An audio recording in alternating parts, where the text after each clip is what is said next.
అవసరం ఉంది. కాబట్టి ఆహారం చుట్టూ ఇన్ని అంశాలు ఉన్నాయి. ఈ అంశాలన్నింటినీ ఆలోచించినప్పుడే మనిషికి సక్రమైన ఆహారం దొరుకుతుందా లేదా అనేది ఆలోచించాల్సి వస్తుంది. వీటితో పాటు మరొక అంశం ఏంటంటే, బలంగా ఉండడానికి ఆహారం కావాలని మనం అంటున్నాం. తిండి గలితే కండగలవాడే అని మనిషి అని కవి కూడా చెప్పినాడు. తిండి సక్రమంగా అందాలి, సరిపడా అందాలి, సమీకృత ఆహారం అంటాం దీన్నే, కేవలం మిశ్రమాహారం కాదు అని మనం చెప్తా ఉంటే, ఆహారం బదులు మీరు బలంగా ఉండటానికి మేము మందులు తయారు చేస్తున్నాం, మందుల కంపెనీలు ముందుకు వచ్చున్నాయి. ఇదిగో ఈ మందు దాగు, దీని పేరు టానిక్, ఇది తాగితే బలం వస్తాయి, పొద్దున 3 మూతలు, మధ్యాహ్నం 3 మూతలు, రాత్రి 3 మూతలు తాగంటారు. 3 మూతలు కాదు 30 మూతలు తాగమంటాడు. ఆయన సొమ్మేం పోయా, తాగాల్సింది వీళ్ళు, డబ్బులు ఖర్చు పెట్టుకోవాల్సింది వీళ్ళు. ఆహారానికి గురించి మాత్రం ఎక్కడ ప్రచారం ఉండదు, అవసరమైంది కాబట్టి. అవసరం లేని వాటి కోసమే ఆర్భాటంగా ప్రచారం జరగద్దు అన్నదానికి ఇదొక ఖచ్చితమైన ఉదాహరణ. మంచినీళ్ళు ఎలా ఉంటే బాగుంటాయి అంటారు? మంచినీళ్ళు తాగడానికి పనికొచ్చేటట్టు ఉండాలని నా అభిప్రాయం. మంచినీళ్ళు కూడా దొరకని గ్రామాలు ఈరోజు మన దేశంలో 90,000 గ్రామాలు ఉన్నాయి. 6 లక్షల గ్రామాలకి 90,000 గ్రామాలకి కనీసం మైలు దూరం నడవకుండా మంచినీళ్ళు దొరకని పరిస్థితుంది. ఎవరైనా సరే స్థానిక పరిపాలన కానీ, రాష్ట్ర పరిపాలన కానీ, కేంద్ర పరిపాలన కానీ మొట్టమొదట ప్రజల గురించి ఆలోచించాల్సింది మంచినీళ్ళు తాగటానికి అందుబాటులో ఉన్నాయా లేవా అనేది మొట్టమొదటి ఆలోచించాలి. మొత్తం నాగరికతను మీరు చూడండి, నాగరికత అంతా కూడా నదుల పక్కనే విలసిల్లింది. అంటే నీళ్ళ మీద ఆధారపడే నాగరికత ఉంటుంది. పరిశ్రమలన్నీ నీళ్ళ మీద ఆధారపడే బతకాల. మానవ జీవనం అంతా నీళ్ళ చుట్టూ తిరుగుతూ ఉంది. అటువంటి నీళ్ళని మహాఘోరంగా కలుషితం చేసే కార్యక్రమాలు జరుగుతూ ఉన్నాయి. కలుషితం అయితే అనేక రకాల సమస్యలు రావటమే కాదు, తాగటానికి కూడా మంచినీళ్ళు దొరకని పరిస్థితి వస్తుంది. డ్రైనేజ్ పైపులు, మంచినీళ్ళు తాగే పైపులు, ఈ 2 నీళ్లు ఒకదాంతో ఒకటి మాట్లాడుకోవడం మొదలు పెడితే ఒకసారి ఢిల్లీలో కొన్ని వేల మందికి పసిరికల రోగం వచ్చింది.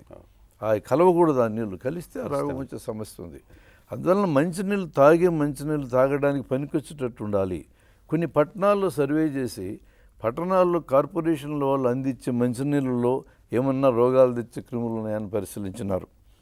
అక్కడ కూడా కొన్ని క్రిములు ఉన్నట్టు గమనించారు. అంటే ఎంతో జాగ్రత్తలు తీసుకుంటున్నప్పటికీ కూడా పరిపాలించేటటువంటి వాళ్ళు నీళ్లు కలుషితమయ్యే ప్రమాదాలు జరుగుతూ ఉన్నాయి. కాబట్టి మంచినీళ్ళు పరిశుభ్రంగా ఉండడం, పోర్టబుల్ అంటాం దాన్ని, తాగటానికి పనికొచ్చే పద్ధతులు ఉండటం అనేది ఆరోగ్యానికి చాలా కీలకమైన అంశం.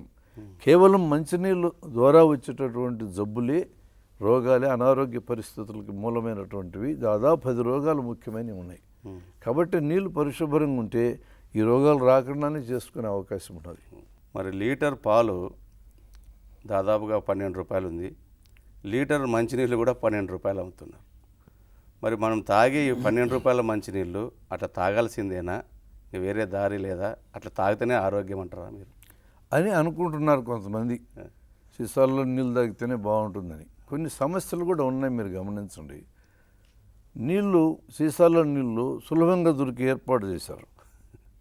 నీళ్ళని పరిశుభ్రంగా పెట్టుకోవడం అంత సులభంగానే పరిస్థితి అయింది.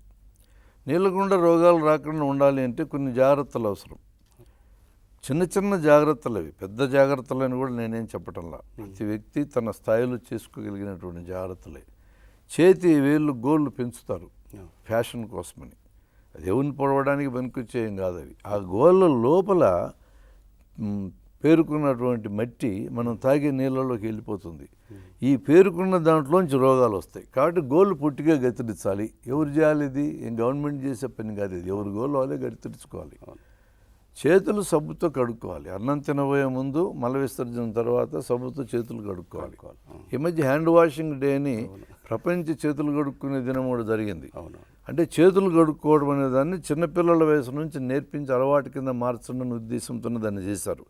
చేతులకు ఉన్నటువంటి ఎటువంటి క్రిములైనా 100కి 80 నుంచి 85 వంతులు పోవాలి అంటే కేవలం సబ్బుతో చేతులు కడుక్కుంటే చాలు. ఇక 3వ అంశము, అన్నం మీద, మంచినీళ్ళ మీద మూతలు పెట్టుకుని ఈగలు వాలకుండా చూసుకోవాలి.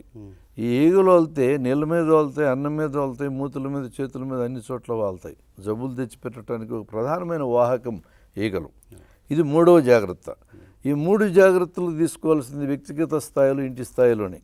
ఇక 4వ జాగ్రత్త ఏమంటే, మన చుట్టుపక్కల ఎక్కడైనా నీళ్ళ గుండా వచ్చే జబ్బులు ఎక్కువగా కానీ ఉంటే నీళ్లు కాచి చల్లార్చుకొని తాగాలి. కాచి చల్లార్చుకొని తాగితే 7 పైసలు ఖర్చు అయ్యేది లీటర్కి. ఇప్పుడు ఈరోజు సీసాల్లో నీళ్ళు ఇచ్చే వాళ్ళకి కూడా 7 నుంచి 10 పైసలు లీటర్ ఖర్చు అయ్యేది. లీటర్కి 10 పైసలు ఖర్చు అయితే 10 రూపాయలు ఎందుకు అవుతారో నాకైతే తెలియదు. మంచిది సార్. తర్వాత మీరు పరిసరాల పరిశుభ్రత కూడా అన్నారు. ఎలా ఉంటే పరిసరాల పరిశుభ్రత మనకి రోగాలు రావు?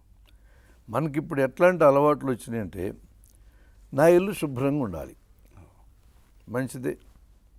ఊడ్చిన కసువు ఎక్కడ పోస్తామంటే ఇంటి ముందు పోస్తా అంటారు.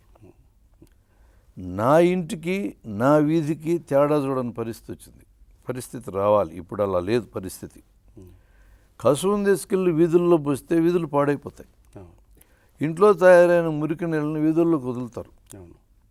సైడ్ కాలువలు గవర్నమెంట్ కట్టించినా కూడా సైడ్ కాలువలను ఎట్లా మెయింటైన్ చేయాలా, ఎట్లా వాటిని శుభ్రంగా ఉంచుకోవాలా అనేది జనానికి నేర్పించకుండా సైడ్ కాలువలు కట్టిస్తే ఏం చేస్తారో మేము గ్రామాలు వెళ్ళినప్పుడు మాకు అర్థమవుతుంది. ఏందా సైడ్ కాలువల ఉపయోగాలు ఏంటని అడిగితే, అద్భుతమైన ఉపయోగాలు సార్, ఈ కట్ట మీద బట్టలు ఉతుక్కోవచ్చు అని చెప్తారు.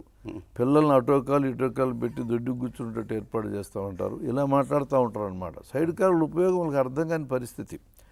అందువలన ఒక అమ్యూనిటీ లేదా ఒక సౌకర్యం ప్రజలకు మనం ఇచ్చేటప్పుడు ఈ సౌకర్యం నాకు కావాలా అనే డిమాండ్ ప్రజల్లో కలిగేటట్టు మీరు చేయకుండా సౌకర్యాలు ఎడాపెడా ఇచ్చేస్తే ప్రజలు వాటిని ఉపయోగించుకోలేరు.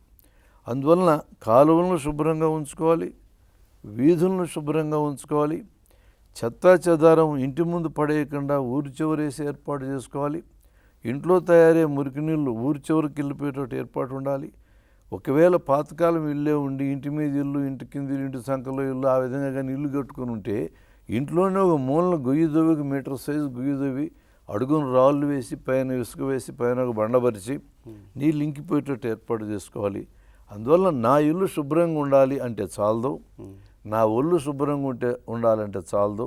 మొత్తం పరిసరాలన్నిటినీ కూడా శుభ్రంగా పెట్టుకోకపోతే ఈగలు తయారైతే అక్కడ, దోమలు తయారవుతాయి.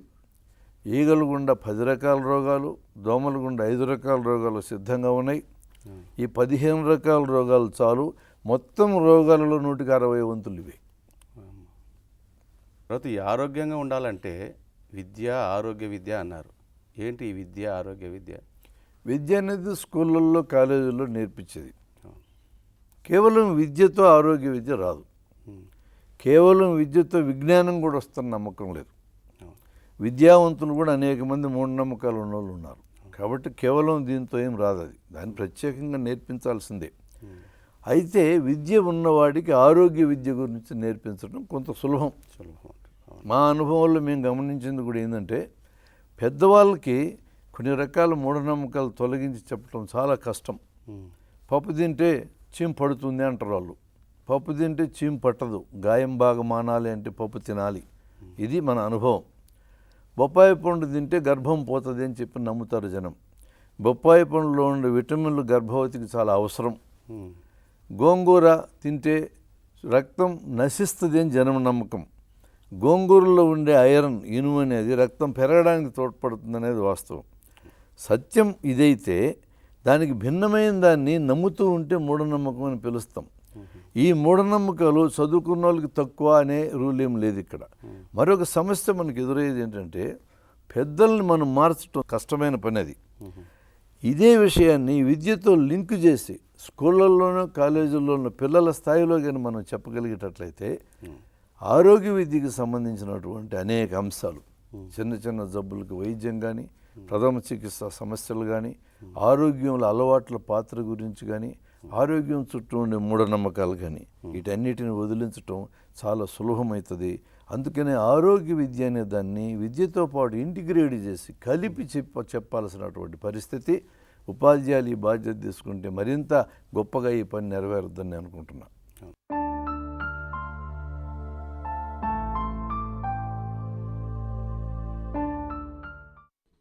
ఆరోగ్యం అంటే శరీరంలో ఏ జబ్బులు, అవయవలోపం ఉండరాదు. చక్కటి పోషక స్థితి ఉండాలి. అదే శారీరక ఆరోగ్యం. మనసులో దిగులు, ఆందోళన ఉండకూడదు. ఉల్లాసంగా ఉండాలి. అదే మానసిక ఆరోగ్యం. కుటుంబంలోని వారితో, చుట్టుపక్కల వారితో మంచి స్నేహ సంబంధాలు ఉండాలి. అదే సామాజిక ఆరోగ్యం. ఈ మూడింటి కలయికే ఆరోగ్యం. ఆరోగ్యానికి పునాదులు 5. 1 ఆహారం, 2 మంచినీళ్లు, 3 పరిశుభ్రత, 4 విద్య, ఆరోగ్య విద్య, 5 తగినంత పని. ఆహారం. సమీకృత ఆహారం అవసరం. అంటే మాంసకృత్తులు, పిండి పదార్థాలు, కొవ్వులు, విటమిన్లు, ఖనిజ లవణాలు తగు పాళ్లలో ఉండాలి. మంచినీళ్లు. మన మనుగడకి అసలైన ఆధారం మంచినీళ్లే. అవసరమైన స్థాయిలో మంచినీళ్లు అందుబాటులో ఉండాలి. శుభ్రమైన, సురక్షితమైన నీళ్లు మాత్రమే తాగాలి. గోర్లు కత్తిరించుకోవడం, చేతులు కడుక్కోవడం, అన్నం నీళ్ల పాత్రల మీద మూతలు ఉంచడం, అంటువ్యాధుల సమయంలో నీళ్లు కాచుకొని తాగడం ఇవి తప్పకుండా పాటించాలి. విద్య, ఆరోగ్య విద్య. ఇది ఇంట్లో తల్లిదండ్రుల వల్ల, స్కూళ్లలో టీచర్ల ద్వారా 4 అంశాలుగా అందించాలి. 1 మంచి అలవాట్లు, 2 చిన్న జబ్బుల వైద్యం, 3 ప్రథమ చికిత్స, 4 మూఢనమ్మకాల తొలగింపు.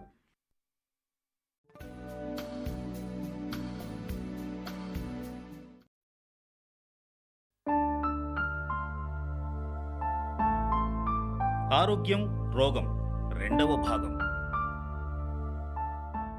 ఆరోగ్యము, రోగము అనే అంశాలను చర్చించడానికి డాక్టర్ వి బ్రహ్మారెడ్డి గారు ఇక్కడికి వచ్చారు.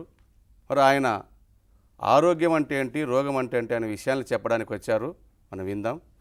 నమస్తే డాక్టర్ గారు. నమస్కారం అండి. ఈ ఆరోగ్యంలో ఈ మధ్య కాలంలో టీకాలు వేస్తుంటారు సార్.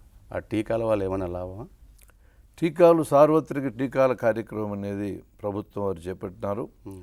వాటిల్లో కొన్నిటిని ప్రత్యేకంగా దృష్టిలో పెట్టుకుని పల్స్ పోలియో అనే పేరుతో చాలా సంవత్సరాల నుంచి డిసెంబర్, జనవరిలో చేస్తూ ఉన్నారు. ఎడ్వర్డ్ జెన్నర్ కనిపెట్టినటువంటి మశూచి రోగానికి టీకా. అప్పటిదాకా మశూచి రోగం అంటే పోలేరమ్మ రోగం అనుకునేవాళ్ళు, పెద్దమ్మవారు అనేవాళ్ళు. ముఖమంతా మచ్చలు, గుంటలు పడతాయి చూడండి. ఆ జబ్బుని ప్రపంచం మొత్తంలో కేవలం టీకా వలన జయించినాం. అంత అద్భుతం టీకాలతో సాధ్యమవుతుంది. ఒంట్లో బలం లేకపోతే, బలమైన తిండి తినకపోతే టీకాలు ఇచ్చినా సరే రోగనిరోధక శక్తి ఎలా పెరుగుతుంది అనే అనుమానం కొన్నాళ్ళు ఉండేది. కానీ అది వాస్తవం కాదు. మనిషి అంత బలహీనంగా ఉన్నా అతని శరీరంలో ఉన్న రోగనిరోధక శక్తి టీకాల వలన వచ్చే అదనపు సహాయాన్ని అందుకుని తను రోగాలను రాకుండా చేసుకోగలడు. అందుకనే చిన్న వయసులోంచి పిల్లలకు కూడా టీకాలు వేసే కార్యక్రమం ఉంది. కొన్ని ముఖ్యమైన జబ్బులకు అలాంటి టీకాలు వేస్తూ ఉన్నారు. డిపిటి అనే టీకా ఉన్నది, 3 జబ్బులకి ఇది పనిచేస్తుంది. మీజిల్స్ అనే దానికి, ఆ జబ్బుకి టీకా వాడుతున్నారు. తర్వాత హెపటైటిస్ బి అనే జబ్బు ఉంది, దానికి కూడా ఇప్పుడు టీకా, సార్వత్రిక టీకాల కార్యక్రమంలో టీకా వేస్తున్నారు. పోలియో కూడా టీకా వేస్తున్నారు. మా చిన్నతనంలో 40-50 ఏళ్ళ క్రితం అసలు టీకాలంటే పారిపోయేళ్ళు జనం. నా మటుకు నేనే టీకాలు వేసుకోకుండా తప్పించుకొని తిరిగా. అప్పుడు అంత భయం టీకాలంటే. ఆ రోజు చిన్నపిల్లలు పుడితే టెటనస్ నియోనిటోరం అని చిన్నపిల్లలకు వచ్చే ధనుర్వాతం జబ్బు, ఆ జబ్బుతో చాలామంది పిల్లలు చచ్చిపోతుండేవాళ్ళు. ఈ 40-50 ఏళ్లలో వచ్చినటువంటి మార్పు ఏంటంటే ప్రజలు క్రమేణా టీకాలు యొక్క గొప్పతనాన్ని గుర్తించడం మొదలెట్టారు. ఈరోజు గర్భిణీతో ఉన్నటువంటి స్త్రీ డాక్టర్ దగ్గరికి తానే వెళ్ళి నాకు నెల సూదులు వేయండి అని అడిగి వేయించుకునే దశ వచ్చింది. కాబట్టి సార్వత్రిక టీకాల కార్యక్రమం మొత్తం మీదనే ప్రజలకు అద్భుతంగా ఉపయోగపడే కార్యక్రమం. చాలా మంచిదండి. తర్వాత ఈ ఆరోగ్యంలో పునాదుల్లో చెప్తూ మీరు పని కూడా ఉంటే ఆరోగ్యం వస్తుంది అంటారు. అసలు పనికి ఆరోగ్యానికి ఏం సంబంధం అండి? 2 రకాలుగా సంబంధం ఉంది పనికి ఆరోగ్యానికి. ఒక రకం ఏంటంటే పని ద్వారా ఆదాయం వస్తుంది, డబ్బులు వస్తాయి, పని చేస్తారు. ఈ డబ్బుతో ఆహారం కొనుక్కోవచ్చు, మంచినీళ్ళు కొనుక్కోవచ్చు, మంచి పరిసరాల్లో ఇల్లు కొనుక్కోవచ్చు, శరీరాన్ని శుభ్రంగా పెట్టుకోవడానికి కావలసిన అన్ని వస్తువులు కొనుక్కోవడం సాధ్యమవుతుంది. డబ్బులతో విద్యని కొనుక్కోవచ్చు, విద్యలో అంతర్భాగంగా ఆరోగ్య విద్యను కొనుక్కోవచ్చు. ఈ 5 పునాదులు ప్రధానమైన మనం అనుకున్నామే. ఈ 5 పునాదుల్లో పని అనే పునాదిని కదిలిస్తే మిగతా అన్నీ కదులుతాయి. అన్నిటికంటే ముఖ్యమైనది అది. ఇది ఒకవైపు నుంచి అర్థం చేసుకుంటే. రెండో వైపు నుంచి కూడా